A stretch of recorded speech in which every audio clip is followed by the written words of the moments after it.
నేను ఒక లక్ష్యం కోసం ఈ రాజకీయాలకు వచ్చినాను. నా లక్ష్యం ఈ దేవరకద్ర ప్రజలు యువత భవిష్యత్తులో మంచి ఉన్నత స్థానంలో ఉండాలనే లక్ష్యంతో పనిచేస్తున్న వ్యక్తిని. ఆ యువకుల కోసమే ఈరోజు బ్రహ్మోస్ మిసైల్ మ్యానుఫ్యాక్చరింగ్ యూనిట్ ఎక్కడో ఆంధ్రప్రదేశ్ పోతున్న దాన్ని ఇక్కడ తెలంగాణలో అది దేవరకద్ర క్లియర్ గా ఇక్కడ తీసుకొస్తున్నాం.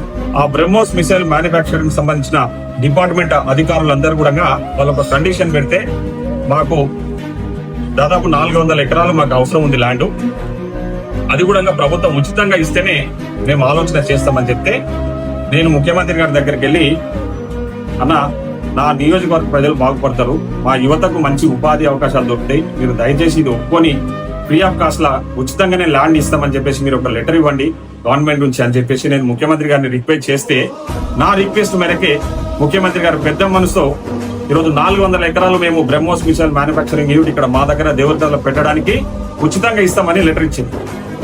మా నియోజకవర్గ యువతకు భవిష్యత్తు ఉంటుంది, బాగుంటుందని చెప్తే ముఖ్యమంత్రి ఒక్క నిమిషం కూడా ఆలోచన చేయకుండా 400 ఎకర్స్ 400 ఎకరాలు ఉచితంగా బ్రహ్మోస్ మిసైల్ మ్యానుఫ్యాక్చరింగ్ యూనిట్ ఇవ్వడం జరిగింది. లెటర్ ఇచ్చి దాని తర్వాత వాళ్ళు ప్రాసెస్ స్టార్ట్ చేసి ఫైనల్ స్టేజ్కి వస్తుంది. అది రేపు ఆ ఫ్యాక్టరీ ఆ మిసైల్ మ్యానుఫ్యాక్చరింగ్ యూనిట్ ఇక్కడికి వస్తే మన దేవరకద్ర రూపులేఖనే మారిపోతాయి.